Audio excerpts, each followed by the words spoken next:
Hello and welcome to this video about a walk that I did recently across the Pennines, Halifax to Burnley. It was a fair old walk, one I enjoyed doing. I hope you'll enjoy coming along with me and seeing some of the things that I saw along the way. I set off at 5:30 in the morning. It was bright but as you can see, it was very close with lots of low cloud, which made everything feel very dense and silent. I was worried that I wouldn't be able to get many good photos or have many good views if the cloud was this low, but as you'll see later, I shouldn't have worried.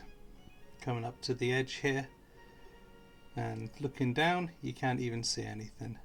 Went down the hill and crossed Hebblebrook. The fog made everything feel very closed in.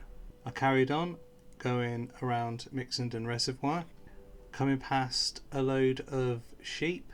I was definitely beginning to get quite worried that we wasn't going to get any good views today. As I climbed higher, the clouds went beneath me as I rose above the fog level, and I came out to this beautiful sun just as it was rising over the clouds over the horizon.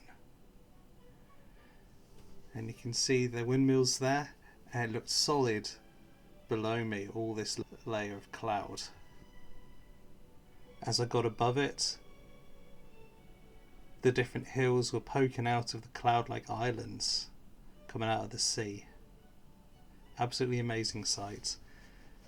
And I carried on up the hill, up to the top. Saw the sign ahead of us to carry on back down into the next valley. I was surprised at this time of year how cold it was this early in the morning. If you look here, you can see there's a drop hanging off of this plant here, and it's actually frozen. It's ice. Going down the other side, you can see the village of Wainstalls in the mist.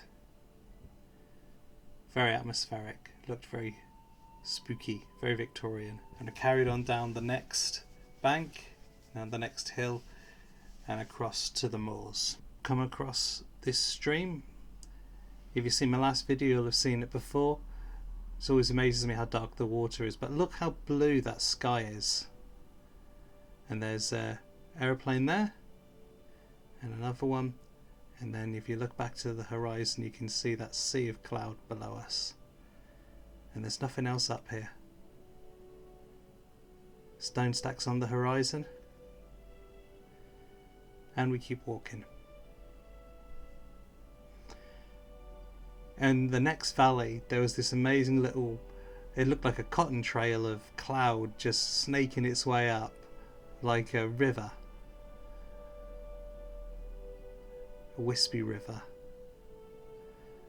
Absolutely amazing. I was so glad to be up this morning, and my fears of not getting any views were not realised. We got some amazing views that morning.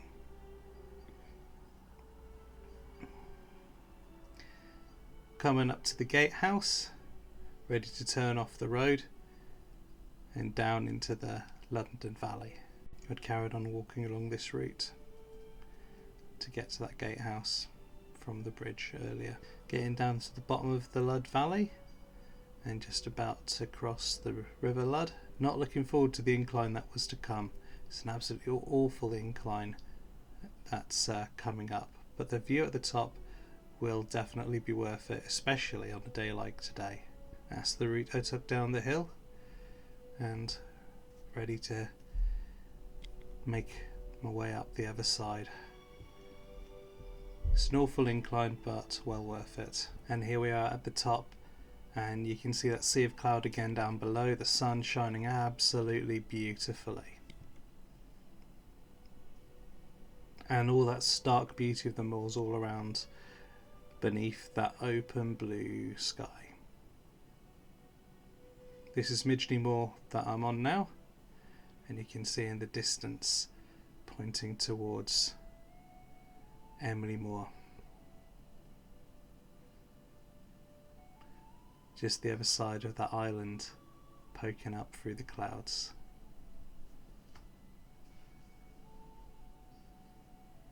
And there's the windmills you can see from my house at Ogden Moor. And I also noticed there's the rocking stone in the middle of Midgley Moor now. Carrying on along, loving the beautiful day, the bright sunlight and the good views. It's the route I took, carrying on my way towards the next valley, when I came across a bit of a surprise. This amazing old stone. Imagine people gathering here in the past perhaps, and put my camera up to see the view from the top of the stone. The moor looks like a headland in the sea.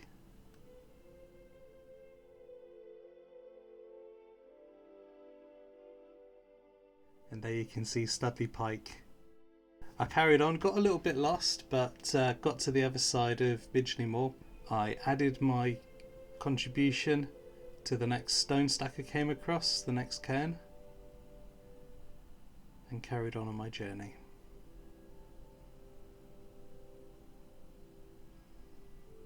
Again, amazing views. The clouds seem to be burning off a little bit by this point.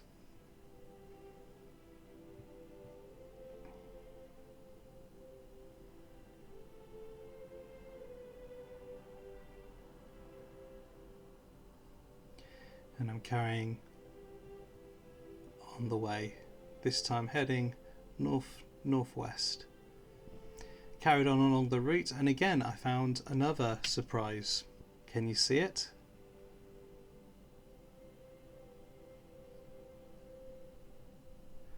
I saw it, and when I did, I had to go up and investigate a little bit closer. That's right. So it's the second standing stone that I've seen on this walk. I stopped and had a bite to eat and drink just underneath it.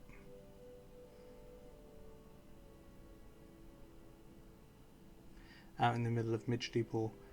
No one here is here now, no one lives here. You just get the occasional walker and I guess cyclists, judging by the tracks. But you think what it must have been like back those thousands of years ago when people would come in for celebrations and whatever else. The base looks a bit too square though. I did think maybe it's not as ancient as I first thought, judging by that square base. But who knows? Again, I put my camera up to the top of it, had a look around. Views absolutely spectacular this morning.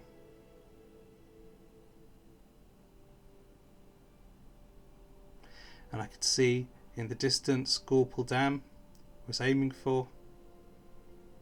Sorry, Widdop Dam that I was aiming for. And Gorple Dam where I'd previously got lost the last time I tried to cross the Pennines.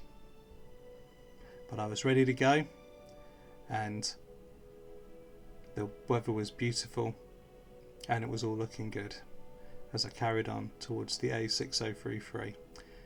A6033, probably one of the best drives in the country. The views are absolutely spectacular and the traffic is never very heavy. It's just the road between Hebden Bridge and Oxenhope.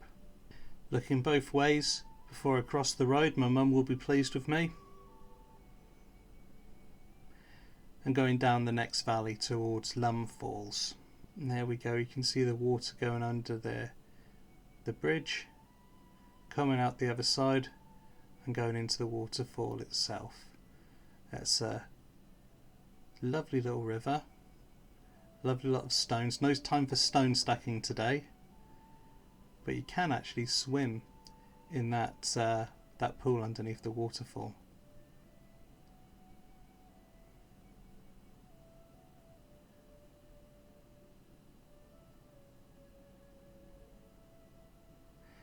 And it was at this point I got a sudden interruption from my workplace calling me in.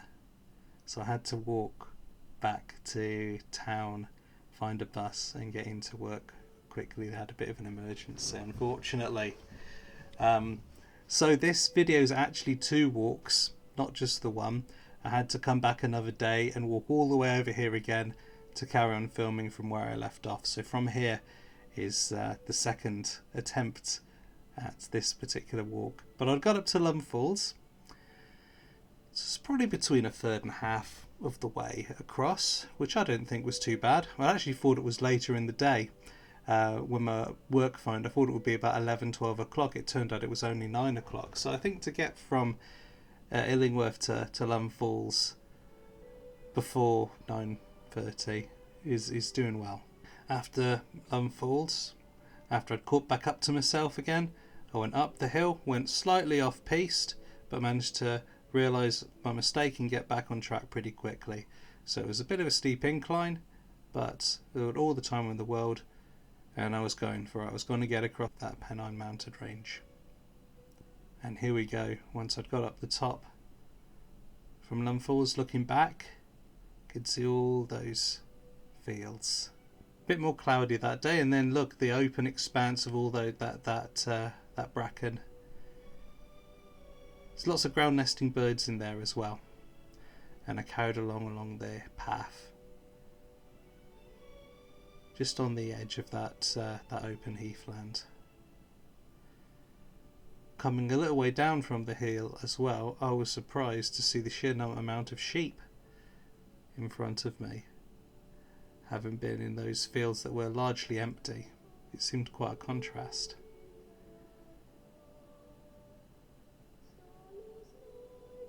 And you can see the yellow grass there in the distance, the moorland intermixed with farmlands.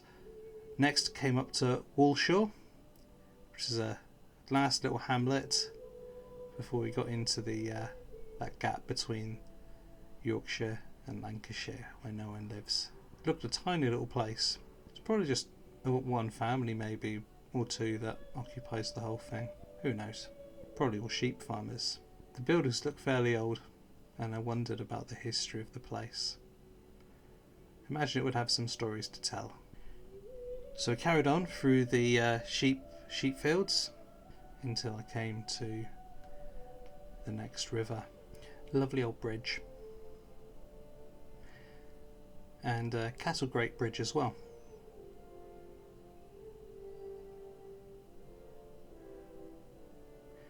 It was a good spot to stop for a sandwich.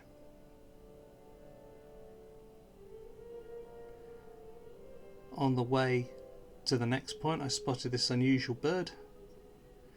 If you know what it is, let me know in the comments. So after we got past that bridge, I carried along these paths back towards a road to head up towards Widdop Dam. After Widdop Dam, it should be plain sailing. And there you can see Widdop Dam in the distance.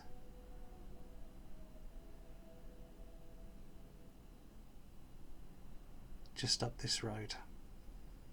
Lots of beautiful little streams coming down from the Pennines here. And looking back into Yorkshire, I could see the farmland and moors that I was leaving behind. And wondering what would it look like when I got across the tops of those hills into Lancashire. There you can see the edge of Widdop Reservoir again, and on top of the reservoir now, having a good look across.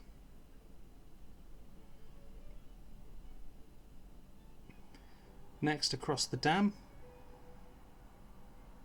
and looking at the view from the top of it, it looked really, really lovely. Joined by a couple of geese there.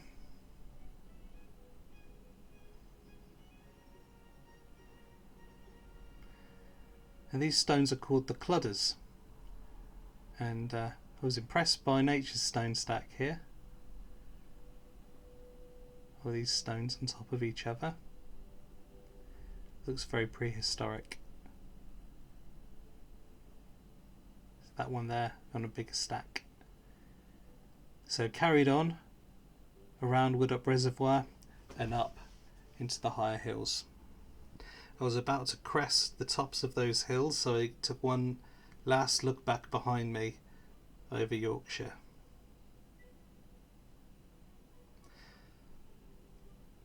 I noticed to a little bit of disappointment you could still see those windmills on Ogden Moor, which you can see from my house, and if you looked in the distance you can see Emily Moor still, even at this last point before Lancashire.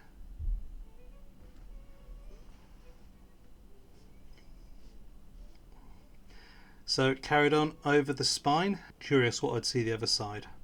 Going across the top there's these large rocks, the Gorple stones, and this vast expanse of emptiness. The odd lake there, and the path to Lancashire stretching before me. Again, the Gorple stones by the side of the path, and now with Lancashire ahead of me, I'm about to round this bend in the track, ready to see Lancashire opening up before me. There we go, you can see the plain of Lancashire there. Further on down you get a better view. There's Pendle Hill, and in front of me my ultimate destination, Burnley. Still a way to go, but the finish line was very much in sight. It's just a case of sticking to the path. Not too many opportunities to deviate at this point. Even I would find it difficult to get lost along here. You could see the reservoir in the distance, which was my next marker. And looking behind me, all that wasteland that I'd traversed coming down from the hills. Found another lovely little stream. The water this side was black as cola as well. Went past the reservoir and found my way further towards Burnley, and then I came up on the River Calder. Not the Calder on our side of the Pennines, which Calderdale's named after. This is another River Calder on the Lancashire side. It's funny the two rivers have the same name. It's probably an old Celtic word for river, I wouldn't be surprised to find. And then it was a case of following that river towards the centre of Burnley. I saw a heron, much to my surprise. What a beautiful bird. I love the way it moves. But I kept walking by the edge of the river, following this sort of park area as close into Burnley as I could. As I got to the edge of the park area and towards the edge of the town, I saw this incredible gate. I don't know the history of it. Perhaps it was part of an old town wall that they had. Either way, it's beautiful. And the next part was an urban route, traversing the streets to get myself to the station. Streets of Burnley looking a lot like the streets of Halifax, and there I was at the station. I got a ticket for the train and waited, and the train took me back to Halifax and home. I had succeeded in crossing the Pennine Mountains from Illingworth to Halifax. If you guys feel like retracing my steps, there's the map there. It's a lovely walk. Do assign a full day to it though. It's not a short walk, but well worth it, especially when the weather's nice. Thanks for watching.